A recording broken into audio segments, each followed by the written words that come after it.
Hello everyone, welcome you all to our YouTube channel mission maths. आज इस video में हम लोग बात करने वाले हैं हर उस क्वेश्चन की जो स्विचिंग सर्किट्स के ऊपर पूछा जा सकता है। So let's get started. Here I will take an example and find all the possible answers for a question that can be asked in a switching circuit. So let's see question कैसे आता है। The question let's suppose is for the following circuit diagram,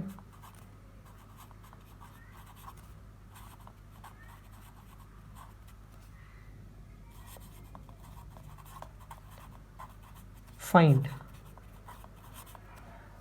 अब मैं यहाँ पे क्या करने वाला हूँ, एक सर्किट डायग्राम लेने वाला हूँ और उस सर्किट डायग्राम के बेस्ड जितने भी क्वेश्चंस पॉसिबल है वो सब लिख दूंगा। Let's suppose the first one,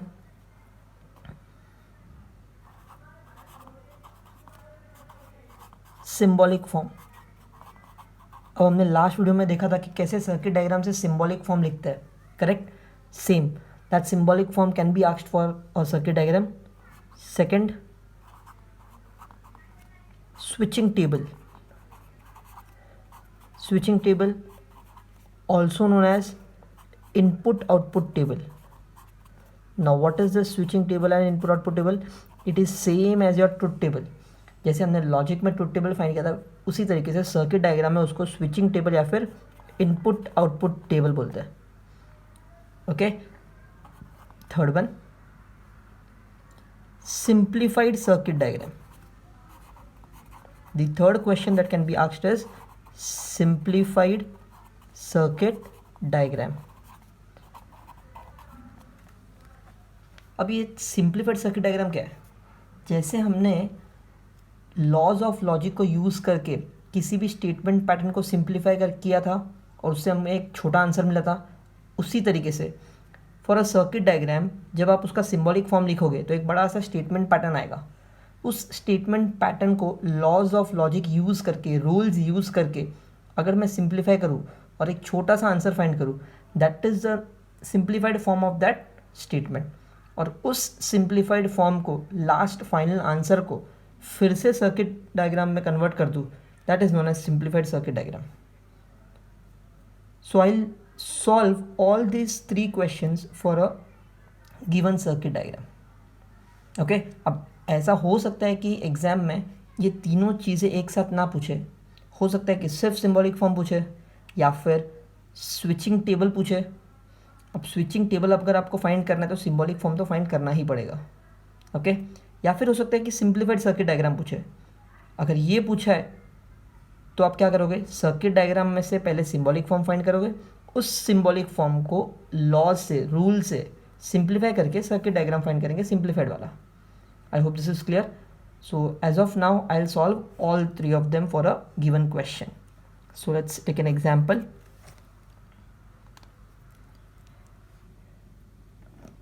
let's suppose मेरे पास एक सर्किट डायग्राम है।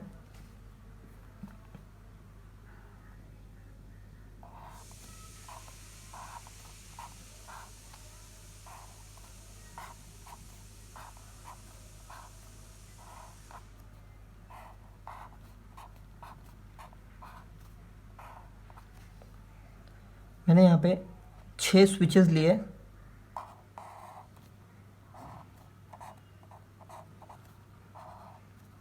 यहाँ पे एक बैटरी ले लिया, एक लैंप ले लिया और अपना सर्किट रेडी हो गया। अब 6 स्विचेस के नाम दे देते हैं। Let this be S1, S2 dash। let this be S1 dash, so this be S2। let this be S1 dash and this be S2 dash। Correct. So मैंने एक सर्किट डायग्राम लिया है जिसमें 6 स्विचेस है, S1, S2 dash, S1 dash, S2, S1 dash and S2 dash। अब इसको symbolic form में कैसे कन्वर्ट करते हैं ये हमने लास्ट वीडियो में भी देखा था। So will continue with that. सबसे first thing that I will be doing over here is right the symbolic form of the given circuit diagram. तो इसका सिंबॉलिक फॉर्म बनाता है सबसे पहले तो सिंबॉलिक फॉर्म बनाने के लिए मुझे ये S1 और S2 का नाम देना पड़ेगा. सो can I say let P means switch S1, Q means switch S2. So I have used P and Q as the two names. So इन दोनों को यूज़ करके symbolic form of the circuit diagram will be. चलो बताओ symbolic form क्या आएगा. Simple. सबसे पहले तो ये दोनों सीरीज़ में कौन कौन, S1 और S2 डैश. S1 को हम लोग हमेशा P लिखते हैं एंड सीरीज़ में, इसलिए and S2 dash. S2 dash मतलब नेगेशन ऑफ Q. करेक्ट. अब ये पूरा का पूरा लाइन इस वाले के साथ पैरेलल में, सो आई लेट इट एज और. कौन है यहाँ पर, S1 डैश और S2. S1 dash means what, S1 dash मतलब negation of P and Q. Similarly ये भी पैरेलल में, यहाँ पर और फिर से आएगा क्योंकि पैरेलल में. S1 dash is again negation of P and negation of Q. Q negation of Q क्योंकि S2 डैश है. I hope this is clear. So हमने क्या किया, एक सर्किट डायग्राम में से सिंबॉलिक फॉर्म लिख दिया. Same thing that we have done in the last video. अब हम लोग बढ़ते हैं आगे, that is finding switching table और इनपुट आउटपुट टेबल. अब input output table as I said it is same as your truth table. तो जैसे हमने ट्रुथ टेबल बनाया था उसी तरीके से हम लोग यहाँ पे स्विचिंग टेबल बनाएंगे. फ़र्क क्या होता है, वहाँ पर ट्रू और फॉल्स यूज़ होता है, यहाँ पर 1 और 0 यूज़ करेंगे. ट्रू की जगह पर 1, फॉल्स की जगह पर 0. That is the only difference. Switching table बनाने के लिए एक टेबल की ज़रूरत पड़ेगी. So let's quickly form a table.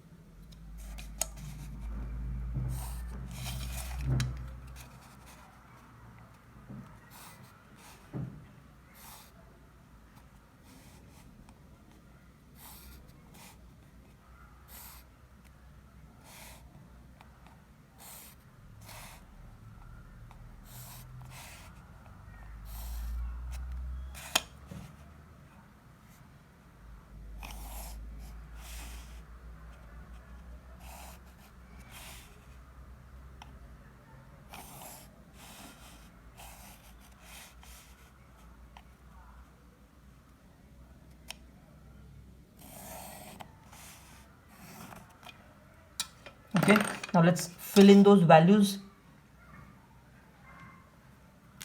चलो सबसे पहले तो फर्स्ट कॉलम जो बनेगा, कहना है से वो स्टेटमेंट P का होगा.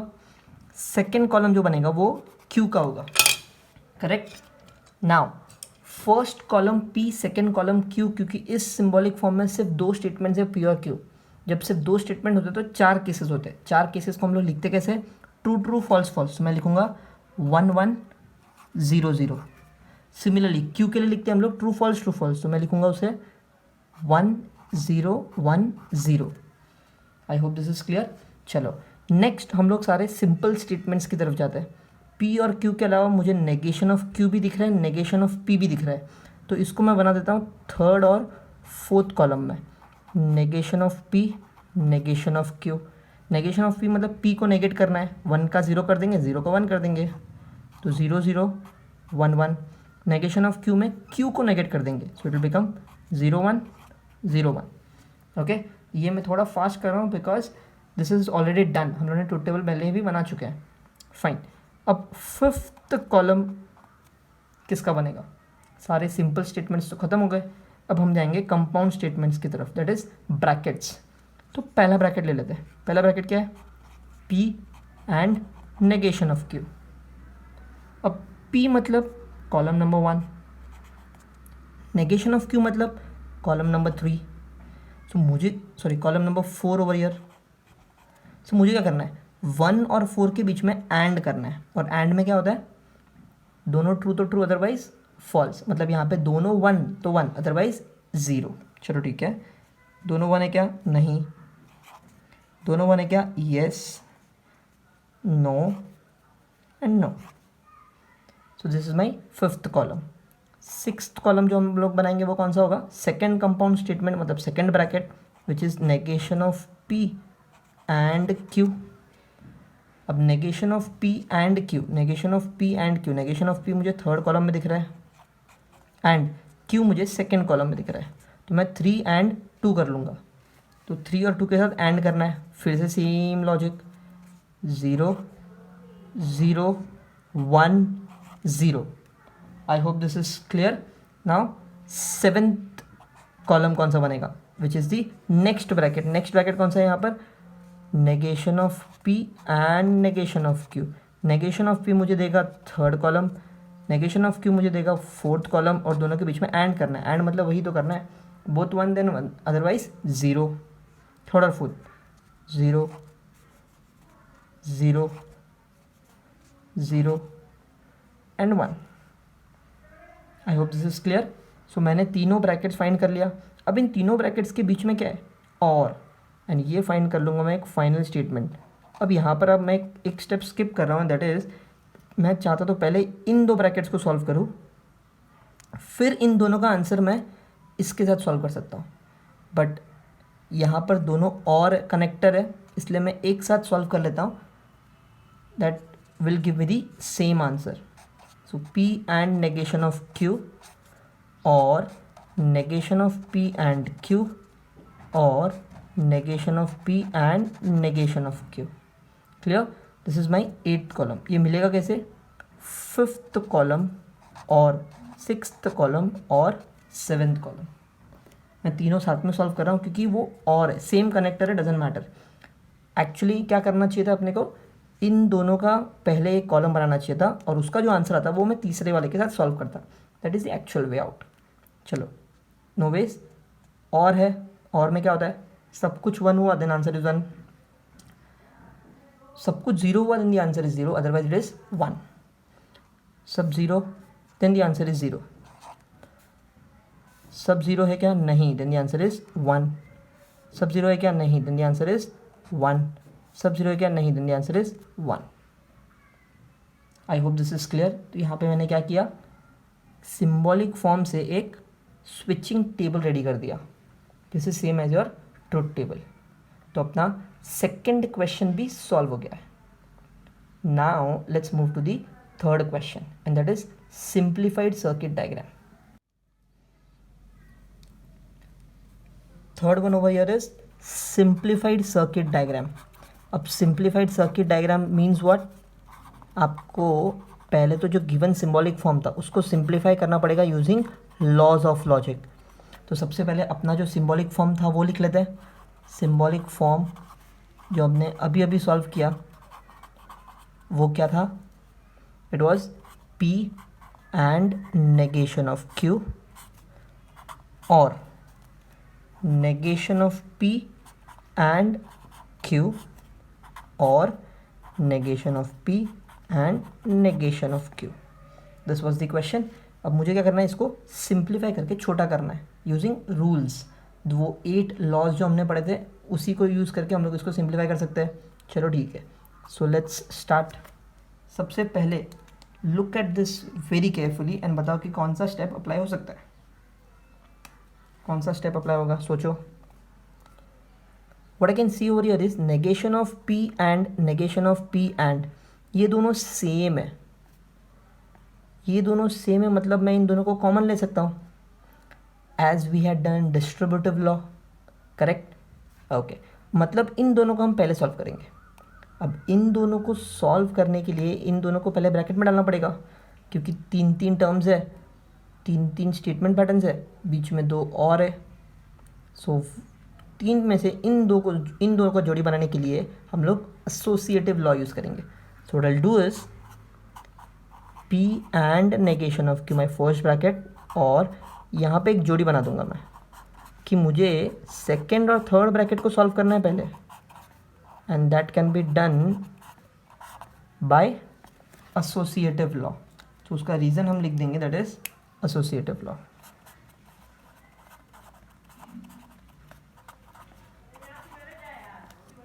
ओके चलो नेक्स्ट। अब इन दो ब्रैकेट्स को सॉल्व करना है। इन दो ब्रैकेट्स को सॉल्व करने के लिए क्या करेंगे, पहले वाला तो एज इट इज लिख दो। अब यहाँ पे ध्यान दो, negation of P and negation of P and जैसे हमने सोचा था उसी तरीके से हम लोग इसको कॉमन ले लेंगे। अंदर क्या बचेगा, क्यू और negation of Q. Negation of P and negation of P and common ले लिया, अंदर बचेगा क्यू और negation of Q. And this is possible by distributive law. Actually हमने कन्वर्स यूज किया है but the formula remain same, so I let it as distributive law in the reason. Next step क्या होगा बताओ, यहाँ पर ये ब्रैकेट देखो, इट इज क्यू और नेगेशन ऑफ क्यू। क्यू भी है नेगेशन ऑफ क्यू भी है, मतलब एक दूसरे के कॉम्प्लीमेंट है, so I can use complement law. Complement law use करने के लिए मुझे क्या करना पड़ेगा, पहले जो बाकी के सब है उसको सेम लिख देता हूँ मैं। अब यहाँ पे और है, और मतलब बड़ा, तो बड़ा कौन होता है, true. I hope this is clear. So reason behind this is complement law. चलो this is done. Next step पे आते हैं। और फिर से ये ब्रैकेट को सॉल्व करने के लिए मुझे एक स्टेटमेंट दिखा और एक ट्रू दिखा। किसी भी स्टेटमेंट का ट्रू फॉल्स का कनेक्शन बन रहा है, मतलब वो कौन सा लॉ होता है, identity law.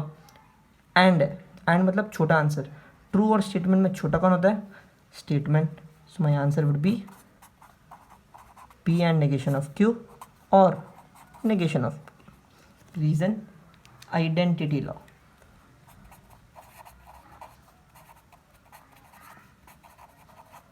I hope this is clear. Next step में हम लोग क्या करते हैं, मुझे 3 स्टेटमेंट्स दिख रहे हैं, 2 कनेक्टर्स जो यूज़ हो रहा है वो भी अलग अलग है। जब ऐसा कोई केस आया तो डिस्ट्रीब्यूटिव लॉ अप्लाई होगा, ये ब्रैकेट के दोनों टर्म्स में बटेगा, दोनों स्टेटमेंट्स को बांटेंगे। सो क्या होगा, सबसे पहले तो पी को मिलेगा ये, सो पी और नेगेशन ऑफ पी, एंड इसको भी मिलेगा नेगेशन ऑफ क्यू और नेगेशन ऑफ पी। ये जो था मैंने पी को भी बांटा, इसको भी बांटा। Reason behind this is distributive law.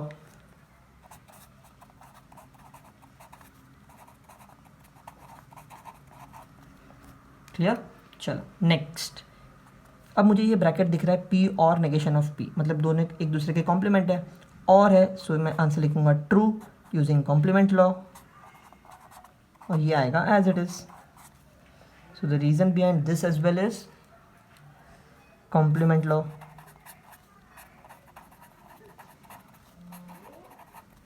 ठीक है, चलो next one. Now next says true, और ये ब्रैकेट है, इस ब्रैकेट को एक स्टेटमेंट मान लेते हैं, true and statement. Identity law use होगा, करेक्ट। एंड है मतलब छोटा आंसर, तो ट्रू और स्टेटमेंट में छोटा कौन होता है, statement. So it is negation of Q और negation of P. And what is the reason behind this, it is identity law. अब अगर आप देखोगे तो मैं इसे और सिंप्लीफाई नहीं कर सकता, जितना सिंप्लीफाई करना था मैंने इसे कर लिया। अब और सिंप्लीफाई तो होगा नहीं, सो कहने से this is my final statement simplified form में। अब ये जो फाइनल सिंप्लीफाइड आंसर मुझे मिला है, इसका मैं सर्किट डायग्राम बनाऊंगा, and that will be known as simplified circuit diagram. Okay, अब इसका सर्किट डायग्राम कैसे बनाते हैं, बहुत सिंपल है। So I write simplified circuit diagram is, देखो कैसे बनेगा, नेगेशन ऑफ क्यू है और नेगेशन ऑफ पी है, बट दोनों और में मतलब पैरेलल में। सो मैं वही करूँगा, दोनों स्विच को पैरेलल में कनेक्ट कर दूंगा इस तरीके से, करेक्ट। और फिर अपना बैटरी और lamp,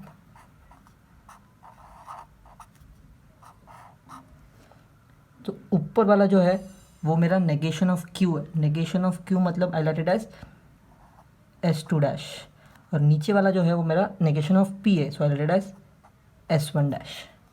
I hope this is clear. So this is the simplified form of this question. So इस एग्जाम्पल में हमने 3 टाइप के क्वेश्चंस देखे। सबसे पहला क्या था, find the symbolic form of the given circuit diagram. दूसरा क्या था, राइट द स्विचिंग टेबल, एक टेबल प्रिपेयर करना जैसे हम लोग ट्रुथ टेबल प्रिपेयर करते हैं। और तीसरा क्या है, सिंप्लीफाइड सर्किट डायग्राम, जैसे ये किया, एक छोटा सा सर्किट डायग्राम बन गया यहाँ पर। आई hope this is clear. Now let's look at one more example जहाँ पर भी हम लोग सारे क्वेश्चंस को आंसर करेंगे. Let's start with the second example. I'll write the question now. For the following circuit diagram,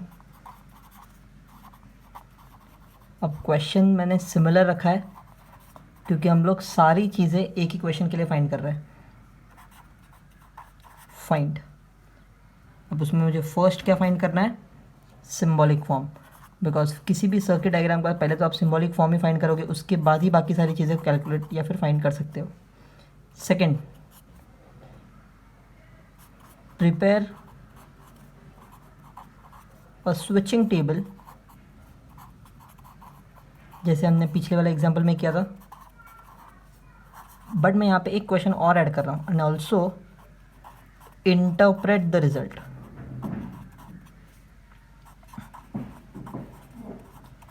मतलब आपको क्या करना है? आपको स्विचिंग टेबल तो बनाना ही है, but looking at the answer of the switching table आपको एक रिजल्ट क्या आएगा वो इंटरप्रेट करना है. Just by looking at the switching table आप वो रिजल्ट को प्रेडिक्ट कर पाते हो कि नहीं वो आपको बताना है. Okay, so let's C by solving this. Third one, इसको मैं सेम रखता हूँ, and that is simplified circuit diagram. तो इसको मैंने चेंज नहीं किया है. That's it. So let's start with the questions. सबसे पहले एक सर्किट डायग्राम लगेगा. So let's draw that circuit diagram. So let's suppose the question is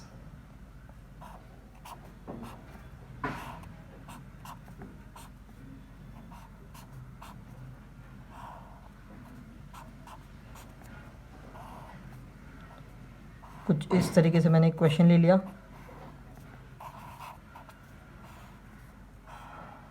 wherein I have 4 switches now. इसको मैं ले लेता हूँ S1, इसको S1 डैश, S2 डैश और ये S2. So this is my circuit diagram. So सबसे पहला काम क्या होगा आपका इसमें? सबसे पहला काम हमारा होगा कि find the symbolic form. Correct. तो सबसे पहले हम लोग सिंबॉलिक फॉर्म फाइंड करेंगे. उसके लिए what I write? Let P represents switch S1, Q represents switch S2. So now tell me what will be the symbolic form of this. Simple है. सबसे पहले देखो कौन है? S1 है. S1 है मतलब P है. ये सीरीज़ में, तो मैं यहाँ पे एंड लगा दूंगा. अब ये दोनों आपस में पैरेलल में है, तो मैं ब्रैकेट डाल देता हूँ. नेगेशन ऑफ P और नेगेशन ऑफ Q, क्योंकि आपस में पैरेलल में और दोनों डैश है. Next S2 and Q. So this is my symbolic form of this circuit diagram. Simple. चलो आगे बढ़ते हैं. अब क्या फाइंड करना है? Switching table. अब स्विचिंग टेबल फाइंड करने के लिए मुझे टेबल प्रिपेयर करना पड़ेगा. सबसे पहले देख लेते हैं कितने स्टेटमेंट्स है. P और Q 2 स्टेटमेंट्स है. 2 स्टेटमेंट्स है मतलब 4 केसेस वाला सर्किट स्विचिंग टेबल बनेगा. So let's prepare the table fast. 4 cases वाला switching table. Yes.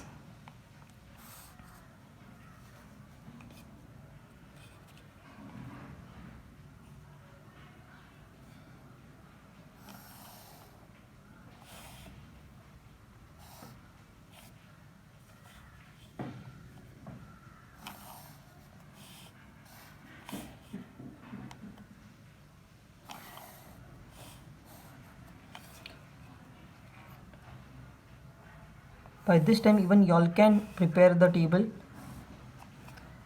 just by watching the video as well.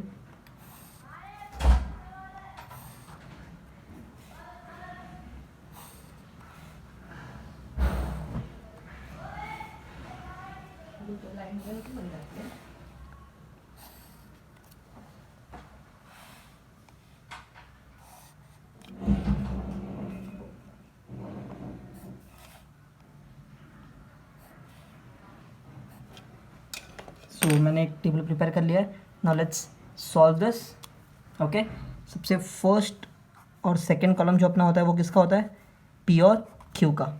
सो यहाँ पे स्विचिंग टेबल है, so I will prepare it as 1 1 0 0 1 0 1 0, correct. अब symbolic form को देखो, P और Q के अलावा कौन है, negation of P, negation of Q। मेरे फोर्थ कॉलम में भी वो दोनों, ये दोनों आ जाएंगे।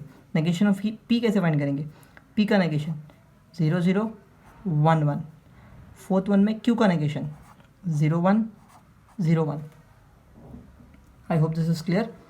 चलो अब फिफ्थ कॉलम में जो बनाऊंगा वो होगा ये ब्रैकेट वाला पार्ट। ब्रैकेट में कौन है, नेगेशन ऑफ P और negation of Q, negation of P और नेगेशन ऑफ Q। इसको सॉल्व करने के लिए मुझे क्या चाहिए, 3 और 4 चाहिए।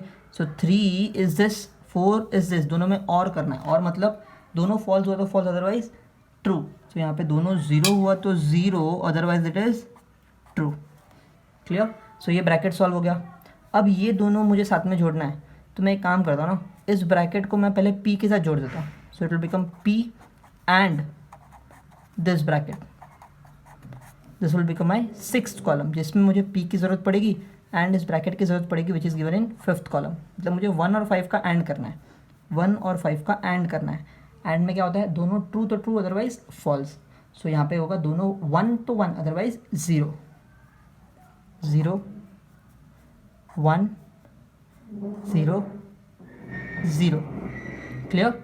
चलो and finally my seventh column which will be the complete symbolic form and that is P and negation of P और negation of Q and Q। सो ये तो हमने ऑलरेडी यहाँ पे फाइंड करके रखा है सिक्स्थ कॉलम में, तो इसको मैं एक ब्रैकेट में डाल देता हूँ। And Q is in my second column. तो मुझे सिक्स्थ और सेकेंड का एंड करना है, ठीक है। 0 0 0 0। अब फाइनल आंसर में मुझे 0 0 0 0 मिला। नाउ 0 0 0 मिला मीन्स व्हाट, 0 मिला means what, it means that सारे आंसर फॉल्स है। अब सारे आंसर फॉल्स है, इट मीन्स कैन आई से सर्किट का जो स्विच है वो हमेशा ओपन रहेगा, करंट कभी फ्लो ही नहीं होगा। सो यहाँ पे पता है हमने एक क्वेश्चन लिखा था, and also interpret the result. So what can we interpret from this, we can interpret is current will not flow in the circuit, correct, current will not flow in the circuit because सारे answer false आ गए। तो आपका switch का condition क्या है, doesn't matter, switch 1 है 0 है कुछ फर्क नहीं पड़ेगा, करंट कभी इस सर्किट में फ्लो ही नहीं होगा। That is what we interpret from this. Similarly अगर सारे आंसर 1 आते तो मैं लिखता current will always flow in the circuit. आपका स्विच का कंडीशन क्या है, ओपन क्लोज डजेंट मैटर, सारे आंसर 1 मतलब current will always flow in the circuit, सारे answer 0 so current will never flow in the circuit. और अगर मिक्स में आंसर आता है 0 1 0 1 ऐसा कुछ, तो फिर वो आपके स्विच पे डिपेंड करेगा कि P और Q का वैल्यू क्या है, तब आपका सर्किट वर्क करेगा या नहीं करेगा। But in this case it is always false, that is 0, so it will not flow. I hope this is clear. चलो अब आगे बढ़ते हैं and that is simplified circuit diagram. So finally we start with the third and the final step, and that is finding simplified circuit diagram. Now to find this, सबसे पहले मुझे क्या करना पड़ेगा, उस स्टेटमेंट पैटर्न को सिंप्लीफाई करना पड़ेगा using laws. So what was the symbolic form of that statement, it was P and negation of P और negation of Q and Q, correct. अब इसको सिंप्लीफाई कर लेते हैं सबसे पहले। तो चलो लेट्स स्टार्ट। सबसे पहला लॉ कौन सा अप्लाई हो सकता है, मैंने लुक ओवर हियर, इसको अगर मैं यहाँ पे ब्रैकेट डाल दूँ, सो कहना इसे इन दोनों को सॉल्व कर सकते हैं। एंड है और है, एंड है और है, दो अलग अलग कनेक्टर्स है, मतलब डिस्ट्रीब्यूटिव लॉ अप्लाई होगा। सो कहना इसे P and negation of P और P and negation of Q। सो मैंने यहाँ पर ये अंदर वाले को सॉल्व कर लिया, इसको एज इट इज़ रखा. सो what is the reason behind this? It is distributive law.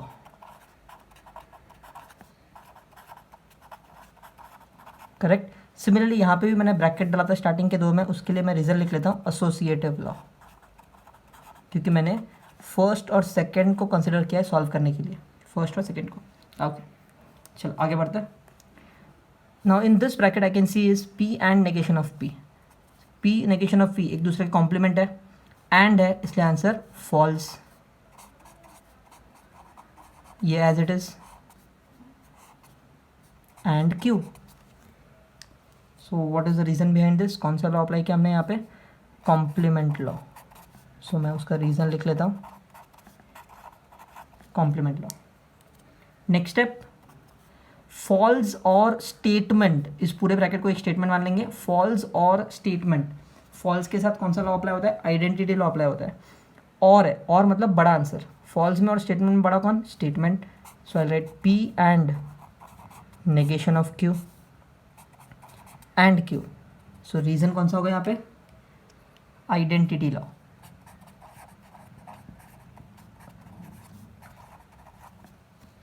Similarly आगे बढ़ते हैं. Now I can C 3 statements. 2 same connectors है, तो ये तो ब्रैकेट्स मतलब जोड़ी वाला केस हो गया. अब इन 2 जोड़ी को तो सॉल्व कर नहीं सकते. व्हाट इफ मैं जोड़ी चेंज कर दूँ? अगर इन दोनों को जोड़ी बना दूँ तो कैन आई से it will become P and negation of Q and Q. ये दोनों जोड़ी बन गया. ये जोड़ी कैसे बदल सकते हैं हम लोग? Using associative law. सो वो भी रीज़न लिख दिया. Next, what is negation of Q and Q? ये दोनों एक दूसरे के कॉम्प्लीमेंट है, कॉम्प्लीमेंट लॉ अप्लाई होगा. एंड है, so the answer will be false. Reason complement law.